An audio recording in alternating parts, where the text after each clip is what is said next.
ایک بادشاہ تھا، اس کی ایک بری عادت تھی کہ اسے لڑکیوں سے نفرت تھی۔ اب اللہ کی قدرت کہ اس کے ہاں پہلے بیٹا پیدا ہوا۔ بیٹا اسے بہت عزیز تھا اور بہت ناز و نیام سے اس کی پرورش ہو رہی تھی۔ اب چند سالوں بعد ملکہ پھر امید سے ہو گئی۔ ولادت کے دن قریب تھے، لیکن بادشاہ سلامت کو کسی دوسرے بادشاہ کی دعوت میں ملک سے باہر جانا پڑا۔ جانے سے پہلے بادشاہ نے ملکہ کو ہدایت کی کہ میں کسی کام کے سلسلے میں ملک سے باہر جا رہا ہوں۔ میرے آنے سے پہلے اگر ولادت ہوئی، لڑکا ہوا تو ٹھیک، اگر لڑکی ہوئی تو اسے ہلاک کروا دینا۔ بادشاہ چلا گیا۔ چند مہینوں بعد ملکہ کے ہاں بیٹی پیدا ہوئی۔ ملکہ رونے لگی کہ اے اللہ، اب میں کیا کروں؟ ولادت کے وقت ایک دائی وہاں پر موجود تھی جو ملکہ کی یہ حالت دیکھ رہی تھی۔ اللہ نے اس کے دل میں رحم ڈال دیا۔ اس نے ملکہ سے کہا کہ اے ملکہ، آپ دل چھوٹا مت کیجیے، میں سب کے سامنے یہاں سے بچی کو ہلاک کرنے کے لیے لے جاؤں گی، لیکن میں اسے اپنے گھر میں لے جا کر رکھوں گی اور اس کی پرورش کروں گی۔ اگر آپ بچی کے لیے کچھ خرچ بھیجتی رہیں گی تو بچی کی پرورش میں آسانی ہوگی، ورنہ مجھ غریب سے جو کچھ بھی ہوگا میں اس سے اس بچی کو بھی پالنے کی کوشش کروں گی۔ ملکہ نے کچھ ہیرے زیورات اور کچھ سونے کی اشرفیاں دائی کے ہاتھ میں تھما دی تاکہ وہ بچی کو لے جا کر اس کی پرورش ٹھیک سے کر سکے، اور پورے محل میں یہ بات پھیلا دی گئی کہ دائی نے بچی کو لے جا کر ہلاک کر دیا ہے۔ اور ادھر دائی نے بچی کو اپنے گھر لے آ کر اس کی پورے ناز و نیام سے پرورش شروع کر دی۔ اور جب بادشاہ واپس آیا تو بادشاہ کو یہی حال سنایا گیا کہ آپ کے جانے کے بعد بچی کی ولادت ہوئی اور آپ کے حکم کے مطابق اسے ہلاک کر دیا گیا۔ بادشاہ کو یہ سن کر اپنی عادت کے مطابق خوشی ہوئی، اور ادھر دائی نے اسے اپنی نواسی ظاہر کیا۔ کبھی کبھار وہ شہزادی کو ملکہ سے ملانے کے لیے لے آتی، چونکہ شہزادی کی پرورش بہت اچھے طریقے سے ہو رہی تھی اور خوبصورت تو وہ تھی ہی، اس لیے جوان ہوتے ہی شہزادی نہ ہوتے ہوئے بھی وہ شہزادیوں کی طرح لگتی تھی۔ ایک دن بادشاہ کی سواری اس شہر سے گزر رہی تھی اور ادھر وہ دائی اور شہزادی بھی گزر رہی تھی۔ اچانک بادشاہ کی نظر شہزادی پر پڑی۔ بادشاہ نے پوچھا یہ کون ہے؟ سپاہی نے بتایا کہ یہ اس بیچاری عورت کی نواسی ہے۔ بادشاہ نے کہا کہ مجھے یہ بہت پسند آئی ہے، کل اس کے گھر میرے لیے رشتہ مانگنے جانا۔ چونکہ اصل بات کا کسی کو پتہ نہیں تھا، اس لیے بادشاہ کے سپاہی اور وزراء اگلے دن دائی کے گھر میں پہنچ گئے تاکہ وہ اس کی نواسی کا رشتہ بادشاہ کے لیے مانگ سکیں۔ یہ سن کر دائی کے پیروں تلے سے زمین کھسک گئی۔ وہ سوچنے لگی کہ یا اللہ، اب میں کیا کروں؟ اس نے صاف انکار کر دیا کہ میں ایک غریب عورت ہوں اور میری نواسی بادشاہ کے لائق نہیں، اور نہ ہی بادشاہ کا کسی غریب کے ساتھ رشتہ جوڑنا صحیح ہے، اس لیے اس سلسلے میں دوبارہ میرے گھر مت آنا۔ بادشاہ رشتہ مانگنے کے لیے خود تو نہیں آیا، لیکن بادشاہ نے خود بہت سے لوگ بھیجے، بہت منتیں کی، بہت لالچ دیا، لیکن دائی ٹس سے مس نہیں ہوئی۔ تب بادشاہ نے غصے میں حکم دیا کہ اس دائی کو خوب سزا دو تاکہ وہ رشتے کے لیے ہاں کر دے۔ سپاہیوں نے دائی کو پکڑا اور بادشاہ کے سامنے لے آئے۔ سپاہیوں نے دائی کو مار مار کر اس کا برا حال کر دیا، ایک کپڑے کی طرح اسے نچوڑ ڈالا۔ بیچاری دائی پہلے ہی ہاتھ سہارے کی تھی، اس سے اتنی مار برداشت نہ ہو سکی اور وہ بادشاہ کے سامنے چلا کر بولی کہ بادشاہ سلامت، یہ لڑکی کوئی اور نہیں بلکہ آپ کی بیٹی ہے، میں نے اسے موت سے بچا کر اپنے گھر میں پرورش کی تھی۔ بادشاہ کو یہ سن کر اور بھی زیادہ غصہ آ گیا اور اپنے بیٹے کو یعنی شہزادے کو حکم دیا کہ وہ اپنی بہن کو جنگل میں لے جا کر قتل کر دے اور اس کی آنکھیں اور اس کا خون لا کر مجھے دکھائے تاکہ اسے یقین ہو جائے۔ شہزادہ یہ سن کر پریشان ہو گیا کہ وہ کیسے اپنی بہن کو قتل کر دے۔ وہ کسی صورت بھی ایسا کرنے کے لیے راضی نہیں تھا، اگرچہ اسے اب معلوم ہوا تھا کہ وہ اس کی بہن ہے، اور اسے اس بات کا بھی پتا تھا کہ اگر اس نے ایسا نہیں کیا تو بادشاہ ان دونوں کو ہلاک کر دے گا۔ بادشاہ کے حکم پر شہزادہ اپنی بہن کو لے کر جنگل میں پہنچ گیا تو بھائی کی محبت بہن کے لیے جوش میں آ گئی، اور بھائی نے کہا کہ میں کسی صورت بھی تمہیں قتل نہیں کر سکتا، میں تمہیں یہیں پر چھوڑ دیتا ہوں، آگے تمہاری قسمت کہ تمہیں درندے کھا جائیں یا تم بچ کر کہیں اور نکل جاؤ۔ لیکن بہن نے بھائی کا ہاتھ پکڑ کر کہا کہ نہیں بھائی، تم مجھے مار دو اور میری آنکھیں اور میرا خون لے جا کر بادشاہ کو دکھا دو، اگر تم نے ایسا نہیں کیا تو وہ تمہیں مار دے گا، اور یہ مجھے بالکل بھی گوارا نہیں۔ دونوں بہن بھائی ایک دوسرے کے گلے لگ کر رونے لگے۔ آخر بھائی نے بہن کو منا لیا اور شہزادی گھنے جنگل کی طرف جانے لگی۔ آخری بار بھائی کو پلٹ کر دیکھا اور شہزادی جنگل میں غائب ہو گئی۔ اس کے بعد شہزادے نے جنگل سے ادھر ادھر ڈھونڈ کر ایک ہرن کا شکار کیا، اس کی گردن کا خون نکالا اور آنکھیں نکال کر بادشاہ کے سامنے لے جا کر پیش کر دی۔ بادشاہ نے ایک آئینہ منگوایا۔ بادشاہ نے آئینے میں اپنی آنکھوں کو اور ان آنکھوں کو غور سے دیکھا۔ جب اسے یقین ہو گیا کہ یہ دونوں آنکھیں ایک سی ہیں تو تب اسے تسلی ہوئی۔ ملکہ نے کسی طرح سے شہزادے کو اپنے پاس بلایا اور اپنی بیٹی کے بارے میں پوچھا۔ شہزادے نے سارا واقعہ اپنی ماں کو کہہ سنایا۔ پھر ملکہ نے ہاتھ اٹھا کر آسمان کی طرف دیکھا اور اپنی بیٹی کے لیے دعا کی کہ اے اللہ، میری بیٹی کی حفاظت کر اور اسے اپنے حفظ و ایمان میں رکھ اور اسے کسی اچھی جگہ پر پہنچا دے۔ अब शहजादी के बारे में सुनिए। शहजादी जंगल में रहने लगी और वहीं जंगल से फल फ्रूट तोड़कर खाने लगी और अपना गुजारा करने लगी। और ऐसे ही काफी दिन गुजर गए। झाड़ियों और कांटों में उलझकर शहजादी के सारे कपड़े फट गए और ऐसे उसके बदन पर कोई कपड़ा ना रहा। इत्तेफाक से किसी दूसरे मुल्क का बादशाह सैर शिकार के लिए उस जंगल में आ गया और इत्तेफाक से वो उसी तरफ को निकला जिस तरफ शहजादी रहती थी। जब शहजादी के कानों में किसी घोड़े के पैरों की आवाज पड़ी तो वो जल्दी जल्दी एक घने दरख्त पर चढ़कर बैठ गई और दरख्त के बड़े बड़े पत्ते तोड़कर अपना जिस्म ढांप कर बैठ गई। बादशाह भी उसी दरख्त के नीचे आकर ठहर गया, अपने घोड़े को दरख्त के साथ बांधा और वहीं पर कपड़ा बिछाकर कुछ देर सुस्ताने के लिए लेट गया। क्योंकि बादशाह की नजर आसमान की तरफ थी, इसलिए बादशाह की नजर पत्तों में छुपी हुई किसी चीज पर पड़ी। बादशाह जल्दी से उठ बैठा और चिल्लाकर बोला, ए अल्लाह की मखलूक, क्या तुम जिन हो, क्या तुम परी हो या कोई इंसान हो? खुद को जाहिर करो, मैं तुम्हें कोई भी नुकसान नहीं पहुंचाऊंगा। शहजादी ने आहिस्ता से कहा कि ए मुसाफिर, मैं एक लाचार लड़की हूँ और मेरे बदन पर कपड़ा नहीं है। अगर तुम अपनी नीचे बिछी हुई चादर को मेरी तरफ फेंक दो ताकि मैं उसे अपने बदन पर लपेट कर नीचे उतरूं और तुमसे बात कर सकूं। बादशाह ने अपनी चादर उठाई और उसे लपेटकर शहजादे की तरफ फेंक दिया। शहजादी ने उस कपड़े को अच्छी तरह से अपने बदन पर लपेटा और किसी न किसी तरह से दरख्त से नीचे उतर गई। जब बादशाह ने शहजादी को देखा तो वो हैरान रह गया। उसकी सल्तनत में इतनी खूबसूरत कोई भी लड़की नहीं थी। बादशाह एक नजर में उसे देखते ही उस पर फिदा हो गया कि मैं बादशाह हूँ, अगर तुम बुरा ना मानो तो मैं तुमसे शादी करके तुम्हें अपनी मलका बनाना चाहता हूँ। अंधा क्या चाहे, दो आँखें। शहजादी ने फट हाँ कर दी। शहजादी भी किसी ऐसे आदमी की तलाश में थी जो उसे इज्जत दे। बादशाह शहजादी को लेकर अपने मुल्क में पहुंच गया। सबसे पहले बादशाह अपने वजीर के घर गया। बादशाह ने वजीर से कहा कि इसे अपनी बेटी की तरह घर में रखो, कल मैं पूरी तैयारी के साथ बारात लेकर आऊंगा और इसे शादी करके यहाँ से ले जाऊंगा। वजीर ने अदब के साथ बादशाह से कहा, बादशाह सलामत, आप तसल्ली रखें, ये आपकी अमानत है और मेरी बेटी, जब आपका दिल चाहे इसे ब्याहने के लिए आ जाइए। बादशाह शहजादी को छोड़कर महल वापस चला गया। अगले दिन बादशाह के वजीर और काजी शहजादी का रिश्ता लेने के लिए आए। वजीर ने रिश्ते के लिए हाँ कर दी। बादशाह शहजादी के इश्क में पागल हो चुका था और सब कुछ भूल चुका था, इसलिए जल्दी ही शादी का पैगाम भेजा और शहजादी से शादी करके उसे अपने महल ले आया। दोनों अपनी शादी से बहुत खुश थे। इस दौरान बादशाह ने शहजादी से कुछ भी नहीं पूछा था। ऐसे ही कुछ साल गुजर गए और फिर शहजादी का यहाँ एक बेटा हुआ। फिर बादशाह ने शहजादी से कहा कि देखो, अब तुम्हारे यहाँ एक बेटा हुआ है और तुम एक बेटे की माँ बन चुकी हो। अब मुझे बताओ कि तुम कौन हो और किसकी बेटी हो और किसके हाथ से तुम्हारा ताल्लुक है। शहजादी ने बादशाह को किसी तरह से टाल दिया और फिर इसी बात को कई साल फिर गुजर गए। फिर शहजादी के यहाँ एक बेटे की विलादत का वक्त हुआ। बेटे की विलादत के बाद बादशाह ने शहजादी के सामने फिर वही सवाल दोहराया। शहजादी ने फिर बादशाह को टाल दिया। जब तीसरी बार शहजादी के यहाँ बेटे की विलादत हुई तो इस बार बादशाह ने शहजादी की हकीकत मालूम करने के लिए बहुत दबाव डाला। आखिर शहजादी मान गई कि वो फला मुल्क के बादशाह की बेटी है। उसे किस तरह बेटियों से नफरत थी और उसने किस तरह से मुझे मारने का हुक्म दिया, किस तरह दाई ने मुझे अपने घर में छुपाकर मेरी परवरिश की और फिर किस तरह से बादशाह ने मुझे देखा और फिर किस तरह से मेरे भाई ने बादशाह के हुक्म पर मुझे कत्ल करने के लिए जंगल में लेकर आया और मुझे वहाँ से छोड़ दिया। और इस तरह मैं जंगल में अपनी जिंदगी गुजारने लगी। वहाँ मुझे तुम मिले और तुम मुझे अपने महल लेकर आए, मुझसे शादी की। जब बादशाह ने शहजादी की दुख भरी कहानी सुनी तो बादशाह ने हुक्म दिया कि तुम तैयारी करो, मैं तुम्हें तुम्हारे माँ बाप के पास लेकर जाऊंगा।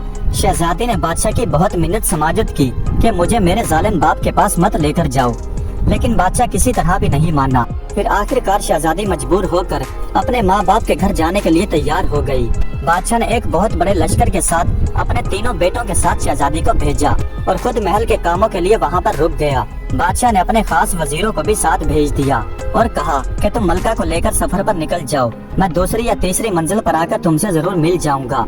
यह सुनकर बादशाह के वजीर मलका को लेकर सफर पर निकल पड़े। शाम होते होते उन्होंने पहली मंजिल पर पड़ाव डाला। सिपाहियों ने खैमा खड़ा कर दिया। मलका ने देखा कि वजीर का खैमा उसके खैमे के बिल्कुल करीब लगाया गया है। मलका ने वजीर को बुलाया और कहा कि ए वजीर, जैसा कि तुम जानते हो कि मैं एक बादशाह की बेटी हूँ, इसलिए तुम अपना खैमा यहाँ से हटाओ और दूर लगाओ। वजीर ने मलका से कहा कि मलका साहिबा, बादशाह ने हमें आपकी हिफाजत के लिए हुक्म दिया है, अगर आपको कुछ हो गया तो हम बादशाह को क्या जवाब देंगे। मलका ने कहा, मुझे कुछ नहीं पता, लेकिन तुम अपना खैमा यहाँ से हटा दो। लेकिन वजीर नहीं माना। रात हो गई, रात का खाना खाया, फिर जो लोग थके हुए थे वो आराम करने के लिए लेट गए और सो गए। आधी रात के करीब वजीर उठा, क्योंकि उसकी नीयत में पहले ही खोट था। वो मलका के खैमे में दाखिल हो गया। मलका पहले ही भांप चुकी थी कि इस वजीर की नीयत में खोट है। वो आहट सुनकर खड़ी हो गई और ललकार कर वजीर को खेमे से बाहर जाने के लिए कहा, लेकिन वजीर नहीं माना और आगे बढ़ने लगा। मलका ने कहा कि ऐ बदजात वजीर, तू जानता है कि मैं एक बादशाह की बेटी हूँ और एक बादशाह की बीवी।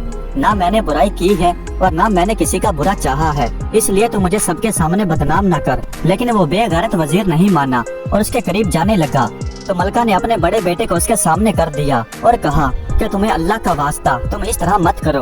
लेकिन जालिम वजीर के दिमाग में शैतान घर कर चुका था। जालिम वजीर ने अपनी तलवार निकाली और एक ही वार में उस बच्चे का सर धड़ से अलग कर दिया। ये देखकर मलका समझ गई कि ये जालिम वजीर किसी तरह भी नहीं टलेगा। उसने वजीर से कहा कि देखो, मैं एक पाक औरत हूँ और इस वक्त भी मैं वजू में हूँ। मुझे इतना मौका दे दो कि मैं किसी तरह से अपना वजू तोड़ लूँ और फिर मैं आपके सामने आ जाऊंगी। वजीर ने कहा कि जाओ और जल्दी वापस आओ। शहजादी जल्दी से खेमे से बाहर निकली और वहाँ से दौड़ती हुई एक झाड़ी के करीब जाकर छुप गई। वजीर कुछ देर तो शहजादी का इंतजार करता रहा।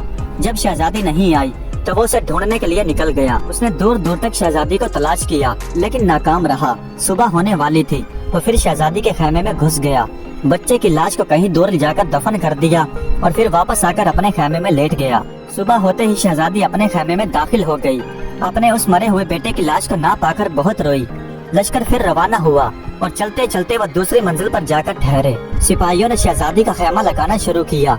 शहजादी ने देखा कि वजीर ने अपना खेमा दूर लगवाया है, लेकिन थोड़ी देर बाद देखा कि सिपाही एक और खेमा शहजादी के खेमे के करीब लगा रहे हैं। शहजादी ने पूछा कि ये किसका खेमा है। सिपाहियों ने बताया कि ये वकील का खेमा है। शहजादी ने वकील को बुलाया और उससे कहा कि देखो, मैं एक औरत हूँ, इसलिए ये अच्छी बात नहीं, तुम अपना खेमा यहाँ से दूर लगाओ। वकील ने जवाब दिया कि मलका साहिबा, के बादशाह ने मुझे आपकी और आपके सामान की हिफाजत करने के लिए हुक्म दिया है। अगर आपको और आपके सामान को कुछ हो गया तो मैं बादशाह को क्या जवाब दूंगा। शहजादी ने कहा कि इतने बड़े लश्कर के बीच में मुझे कोई कज़ाक नहीं लेकर जा सकता, इसलिए बेहतर है कि तुम अपना खेमा यहाँ से दूर हटा कर लगाओ। लेकिन वह बद किरदार वकील नहीं माना और उसी जगह पर अपना खेमा लगवाया। शहजादी पहले ही वजीर के हाथों से मार खा चुकी थी, इसलिए वह पूरी तरह से होशियार थी। उसे वैसे भी नींद नहीं आ रही थी। उसने आधी रात के करीब अपने खेमे की तरफ आते हुए किसी के पैरों की आहट सुनी तो मुकम्मल बेदार हो गई। जब उसने देखा कि आने वाला वकील है तो उसने ललकार कर कहा, खबरदार, मेरे खेमे में आने की तुम्हारी हिम्मत कैसे हुई। लेकिन बद किरदार वकील उसी जानिब देख रहा था। मलका ने कहा, तुम जानते हो कि मैं एक बादशाह की बेटी हूँ और एक बादशाह की बीवी, इसलिए तुम मेरा पीछा छोड़ो और अपने अंजाम की फिक्र करो। और वो आहिस्ता आहिस्ता शहजादी की तरफ बढ़ने लगा। शहजादी समझ गई कि ये बद किरदार भी नहीं टलने वाला। उसने अपने दूसरे बेटे को उसके सामने किया और उसकी दुहाई दी कि तुझे खुदा का वास्ता यहाँ से निकल जा।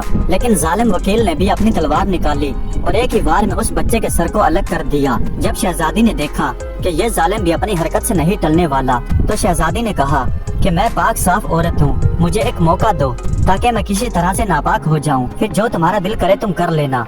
वकील ने उसे मौका दिया। आज भी शहजादी के पैरों में जितनी हिम्मत थी वो भागी और दौड़ती दौड़ती दूर एक झाड़ी के करीब आकर छुप गई। जब वकील ने देखा कि शहजादी अभी तक नहीं आई तो वो उसे ढूंढने के लिए दूर दूर तक दौड़ा, लेकिन शहजादी कहीं नहीं मिली। अब उसे फिक्र हुई कि बच्चा भी जान से गया। अगर किसी ने बादशाह को बता दिया तो बादशाह तो मेरा वो हश्र करेगा जो मैं सोच भी नहीं सकता। वकील जल्दी जल्दी वापस आया, मरे हुए बच्चे को ले जाकर कहीं दूर दफन कर दिया और फिर वापस आकर अपने खेमे में सो गया। जब सुबह हुई तो शहजादी आहिस्ता आहिस्ता आकर अपने खेमे में दाखिल हो गई और देखा कि उसके दूसरे बेटे की भी लाश वहाँ पर नहीं है। तो वो समझ गई कि बद किरदार वकील ने उसे भी ठिकाने लगा दिया है। अब बेचारी किस पर एतबार करती। वो चुप रही। फिर लश्कर उसके बाप के मुल्क की तरफ रवाना हो गया। आज शहजादी अपने बेटे के साथ गमों का अंबार लिए एक ऊंट पर सवार थी। जब तीसरी मंजिल पर पड़ाव डाला तो वजीर और वकील ने अपने अपने खेमे दूर दूर खड़े करवा दिए। वो शर्मिंदा शर्मिंदा शहजादी के सामने आ ही नहीं रहे थे और वो दिल ही दिल में खौफजदा थे कि जब बादशाह को पता चलेगा तो वो हमारा क्या हश्र करेगा। जब शहजादी का खेमा लग गया तो उसने देखा कि आज काजी साहब अपना खेमा उनके खेमे के करीब लगवा रहे हैं।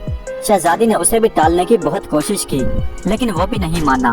आज की रात भी शहजादी के लिए क़यामत से कम नहीं थी। शहजादी समझ चुकी थी कि ये काजी भी उन दोनों बद किरदारों से कम नहीं। आज की रात तो शहजादी सोई ही नहीं, सारी रात अपने बिस्तर पर बैठी रही। जब रात का तीसरा पहर आया तो उसने देखा कि काजी आहिस्ता आहिस्ता उसके खेमे में दाखिल हो रहा है शहजादी ने उसे भी बहुत समझाया, बहुत मिन्नत समाजत की, अल्लाह का वास्ता दिया, लेकिन वो नहीं माना। लेकिन काजी के दिल में भी पूरी तरह से शैतान पैदा हो चुका था। जब शहजादी ने देखा कि ये भी नहीं टलने वाला, तो ये सोचकर कि शायद इसके दिल में रहम आ जाए, उसने अपने तीसरे बेटे को उसके सामने कर दिया, उसकी दुहाई दी, वास्ते दिए। लेकिन काजी तो उन दोनों से भी 2 हाथ आगे था। काजी जालिम ने भी तलवार निकाली और उस बच्चे का सर अलग कर दिया। शहजादी ने उससे भी यही कहा कि मैं पाक साफ औरत हूँ, मुझे मौका दो ताकि मैं अपना वजू तोड़ दूँ। काजी ने उसे मौका दे दिया। शहजादी दौड़ते दौड़ते जा रही थी कि उसने देखा सामने दरिया है। शहजादी दरिया को देखकर रुक गई और सोचने लगी कि अगर बादशाह ने मुझसे पूछा कि उसके बेटे कहाँ हैं, तो मैं बादशाह को क्या जवाब दूंगी। यह सोचकर शहजादी ने फैसला किया कि इससे बेहतर है मैं अपनी जान दे दूं। यह सोचकर शहजादी ने दरिया में छाल लगा दी। दरिया शहजादी को बहाता हुआ ले गया। आगे दूसरी तरफ 6 भिखारी अपने कपड़े धो रहे थे। जब उन्होंने देखा कि एक लड़की बहती हुई आ रही है, तो उन्होंने उसे बाहर निकाल लिया। यह देखकर तो शहजादी के पैरों तले से जमीन निकल गई कि उन तीनों से तो मैं अपनी जान छुड़ाकर भागी थी और यहाँ इन फकीरों के हाथ पे लग गई। वो भी एक दूसरे से लड़ने झगड़ने लगे कि ये मेरी है, ये मेरी है। फिर आखिर फैसला हुआ कि इसे बाप के पास ले जाएंगे, फिर वो जिससे कहेगा ये उसी की होगी। फिर वो उसे अपने बाप के पास ले गए। उनका बाप एक नेक और समझदार आदमी था। वो देखते ही समझ गया कि ये किसी शाही घराने से है। उसने अपने बेटों को समझाया कि ऐ मेरे बेटो, तुम्हारी कोई बहन नहीं है, इसलिए तुम इन्हें अपनी बहन बना लो। तुम इसकी देखभाल करो और इसका ख्याल रखो, इसकी बरकत से तुम सुरखरू रहोगे। बाप के इस फैसले पर वो भिखारी खुश हो गए और उस लड़की का अपने से भी ज्यादा ख्याल रखने लगे। अब जरा बादशाह का हाल सुनिए। चौथे दिन बादशाह अपने लश्कर से जा मिले। बादशाह ने देखा कि काजी, वकील और वजीर उससे कतरा रहे थे, उससे बात नहीं कर रहे थे। जब बादशाह ने पूछा कि मेरी मलका और मेरे बच्चे कहाँ हैं, तो वो तीनों यक जुबान होकर बोले कि मलका तो एक डायन थी, तीनों बच्चों को खा गई और यहाँ से भाग निकली। बादशाह यह सुनकर बहुत परेशान हुआ कि ये क्या बात हुई। बादशाह को उन तीनों की बातों पर शक हुआ, लेकिन बात को टाल दिया और कहा कि अब जिस रास्ते पर जा रहे हैं वहाँ पहुँचकर ही फैसला करेंगे। बादशाह यही सोच रहा था कि मैं जाकर अपने जालिम ससुर से पूछूं कि उसे बेटियों से इतनी नफरत क्यों है। उसके जुल्म सितम की वजह से उसकी एक बेटी डायन बन गई और अपने बच्चों को ही खा गई। चलते चलते उन्होंने दरिया के एक बड़े से पुल को पार किया और अपनी मंजिल की तरफ रवाना हो गए। इधर शहजादी फकीरों के साथ उनकी बहन बनकर रहने लगी। इधर उधर की सुनगुन पाकर शहजादी समझ गई कि वो अपने बाप बादशाह के मुल्क में पहुंच गई है। शहजादी को पता था कि उसका बाप बादशाह किस्सा सुनने का बहुत शौकीन है। उसने अपने भाइयों को कहा कि तुम बादशाह के पास जाकर कहो कि हमारी बहन किस्सा गो है, क्या तुम उसे महल में रखोगे। फकीरों ने किसी तरह से महल में जाने की इजाजत ली और बादशाह के सामने जाकर कहा कि हमारी बहन किस्सा गो है, क्या तुम उसे अपने महल में रखोगे। अगर आपकी इजाजत हो तो उसे किस्सा सुनाने के लिए लेकर आएं। बादशाह ने इजाजत दे दी और कहा कि अगर हमें उसके किस्से पसंद आए तो हम उसे शाही किस्सा गो के लिए रख लेंगे। शाम को वो फकीर शहजादी को लेकर दरबार में पहुंच गए। शहजादी निकाब में थी। शहजादी ने बादशाह को एक किस्सा सुनाया और बादशाह को वो किस्सा बहुत पसंद आया। बादशाह ने फकीरों को बहुत सारा इनाम दिया। फकीर इनाम लेकर खुशी खुशी अपनी बहन के साथ घर वापस आ गए। वो पहले ही भीख मांगने से बेजार थे, इसलिए वो इनाम पाकर बेहद खुश हुए। शहजादी हर रात आकर बादशाह को एक किस्सा सुनाती। हर रात बादशाह को एक नया किस्सा सुनाकर अपने फकीर भाइयों के साथ वापस घर लौट आती। एक रात जब शहजादी किस्सा सुनाने के लिए आई तो उसने देखा कि उसका शोहर बादशाह, वजीर, वकील और काजी भी बादशाह के साथ बैठे हुए हैं। तो शहजादी ने सोचा कि आज तो किस्सा सुनाने में मजा आ जाएगा। शहजादी निकाब में थी। फिर पर्दे में बैठकर अपने बाप बादशाह से बोली कि बादशाह सलामत, आज मैं बहुत अहम किस्सा सुनाने वाली हूँ। अगर किसी को कोई हाजत दरपेश है तो वो अभी हाजत के लिए जा सकता है। किस्सा सुनाते वक्त अगर कोई हाजत के लिए उठा तो मैं किस्सा वहीं पर रोक दूंगी और आइंदा के लिए भी कभी किस्सा नहीं सुनाऊंगी। बादशाह ने हुक्म दिया। सबने इसरार किया कि वो किस्सा सुनाने के दौरान नहीं उठेंगे। शहजादी ने किस्सा सुनाना शुरू किया। एक जालिम बादशाह था। उसे अपने घर में बेटी की पैदाइश पसंद नहीं थी। जब उसके यहाँ बेटी हुई तो उसने अपनी मलका को उसे कत्ल करने के लिए हुक्म दिया। उसकी बीवी ने एक दाई के हाथ अपनी बेटी को बचा लिया और उसकी परवरिश करवाई। फिर एक दिन उस पर बादशाह की नजर पड़ी जो अब जवान हो चुकी थी। बादशाह ने उस दाई के घर रिश्ता भेजा, लेकिन दाई नहीं मानी। बादशाह ने उस पर बहुत जुल्म किए। तब दाई ने बताया कि वो बादशाह की बेटी है। बादशाह ने जब इतना सुना तो बादशाह समझ गया कि ये तो मेरा किस्सा है। बादशाह ने बहुत सारे हीरे जहवरात और सोने के अशरफियां शहजादी की तरफ फेंक दी और कहा कि देखो, किस्सा बंद मत करना। शहजादी ने वो सारे हीरे जहवरात उठाकर फकीर भाइयों की तरफ फेंक दिए। वो उन्हें पाकर बेहद खुश हुए। फिर बादशाह ने अपने बेटे को हुक्म दिया कि वो अपनी बहन को जंगल में ले जाए और वहाँ पर कत्ल करके उसकी आंखें और उसका खून लाकर मुझे दिखाए। लेकिन भाई को अपनी बहन का कत्ल करना गवारा नहीं हुआ और वो अपनी बहन को जंगल में तनहा छोड़कर आ गया। वहाँ पर वो अकेली रहती रही, यहाँ तक के उसके कपड़े भी तार तार होकर फट गए और वो बगैर लिबास के उसी जंगल में रहने लगी। बादशाह चूँकि अब बूढ़ा हो चुका था और उसे अपने किए पर पहले ही पछतावा था, इसलिए जब उसने अपनी बेटी का किस्सा सुना तो उसकी आंखों में आंसू आ गए। शहजादे ने भी जब ये सुना तो वो समझ गया कि ये तो मेरी बहन का किस्सा है। उसने भी बहुत से हीरे जवाहरात शहजादे की तरफ फेंके और कहा कि किस्सा बंद मत करना, इतने सारे हीरे जवाहरात पाकर तो फकीर भाइयों की तो मौजें लग गईं। शहजादी ने कहा, एक दिन एक बादशाह का गुजर उसी जंगल से हुआ। उसने शहजादी को देखा तो वो उसे अपने साथ अपने महल में ले गया और उससे शादी कर ली। जब दास्तान यहाँ तक पहुँची तो बादशाह समझ गया कि ये तो मेरा किस्सा है। उसने भी बहुत सारे हीरे जवाहरात शहजादी की तरफ फेंके और कहा, देखो ये किस्सा मुकम्मल करना, मुझे ये किस्सा आखिर तक सुनना है। शहजादी ने किस्सा जारी रखा और बताया कि बादशाह के यहाँ 3 बेटे हुए। फिर बादशाह ने अपनी बीवी, अपने 3 शहजादों और अपने वजीर, वकील और काजी के साथ उसके बाप के मुल्क की तरफ रवाना कर दिया। अब वजीर, वकील और काजी के अवसान खता हो गए और एक दूसरे की तरफ देखने लगे कि ये तो हमारा किस्सा है। पहली मंजिल पर पहुंचकर वजीर ने उसे बदकारी के लिए तंग किया और उसके बड़े बेटे को कत्ल कर दिया, लेकिन शहजादे किसी तरह से अपनी इज्जत बचाकर भाग निकली। वजीर बिलबिलाया और कहने लगा, मुझे बहुत जोर से पेशाब आया है, मैं अभी आता हूँ। बादशाह ने उसे गुस्से में डांट दिया कि अपनी जगह से हिलना मत। फिर शहजादी ने बताना शुरू किया। फिर दूसरे मुकाम पर पहुंचकर वकील ने भी उस लड़की को बदकारी के लिए तंग किया और अपने नापाक इरादों को पूरा करने के लिए उसके दूसरे बेटे का सर तन से जुदा कर दिया। लेकिन यहाँ भी पाक दामन औरत ने अपनी इज्जत बचाई और भागकर कहीं पर छुप गई। इतनी देर में वकील बिलबिलाया कि बादशाह सलामत, मुझे बहुत जोर से हाजत है, मैं यूँ गया और यूँ आया। बादशाह ने गुस्से में आंखें निकाल कर कहा, बस कर बदजात, अब हकीकत जाहिर हो रही है तो तुम्हें हाजत पेश आ रही है। तीसरी मंजिल पर पहुंचकर काजी भी अल्लाह रसूल को भूलकर लड़की को बदी के लिए मजबूर करने लगा और उस जालिम ने भी उसके तीसरे बेटे को कत्ल कर दिया। लड़की ने किसी तरह से अपनी इज्जत बचाई और भागकर दरिया में कूद गई। काजी ने भी कोई बहाना लगाकर उठने की कोशिश की, लेकिन बादशाह ने उसे भी डांट दिया। फिर दरिया ने लड़की को किसी दूसरे किनारे पर जाकर फेंक दिया और वहाँ से 6 फकीर भाइयों ने उसे दरिया से निकाल लिया। अब फकीर भाइयों के पैरों तले से जमीन निकल गई कि हो ना हो ये हमारी बहन का किस्सा है। फकीर चुप साध कर बैठ गए। फकीर उस लड़की को अपने बाप के पास ले गए। उनके नेक और समझदार बाप ने उसे फकीरों की बहन बना दिया। अब दोनों बादशाहों की आंखों से आंसू टपक रहे थे और उन्होंने हीरे जवाहरात के ढेर लगा दिए थे कि खुदारा किस्सा जारी रखो। फिर लड़की को पता चला कि वो अपने बाप के मुल्क में पहुंच गई है और उसे पता था कि बादशाह को किस्से सुनने का बहुत शौक है। फिर उसने अपने भाइयों को बादशाह के पास भेजा कि अगर आपकी इजाजत हो तो वो अपनी बहन को किस्से सुनाने के लिए ले आएं। यहाँ पहुंचकर बादशाह का दिल चूर चूर हो गया और वो अपनी जगह से उठकर खड़ा हो गया। शहजादी ने अपने चेहरे से निकाब हटा दी तो उसके शोहर बादशाह ने भी पहचान लिया कि ये तो मेरी बीवी है। बाप बेटी को और शोहर बीवी को पाकर बेहद खुश हो गए। फिर उन्होंने वजीर, वकील और काजी को पकड़ा और उनसे पूछा, बताओ तुम्हारी क्या सजा होनी चाहिए। बादशाह ने 8 घोड़े मंगवाए और उन दोनों को दरमियान में बांधकर 4 उस तरफ और 4 उस तरफ दौड़ा दिए, जिनसे उनके जिस्म 2-2 टुकड़ों में बंट गए। इस तरह उन बद किरदारों को उनकी सजा मिल गई और उधर बाप अपनी बेटी को और शोहर अपनी बीवी को पाकर बेहद खुश थे और हंसी खुशी अपनी जिंदगी गुजारने लगे। प्यारे दोस्तों, उम्मीद करता हूँ कि आज की ये सच्ची कहानी आपको पसंद आई होगी। अगर वीडियो अच्छी लगी हो तो कमेंट्स में अपनी राय का इजहार जरूर कीजिएगा। हमारे चैनल को सब्सक्राइब कर दीजिएगा। वीडियो देखने का बहुत बहुत शुक्रिया।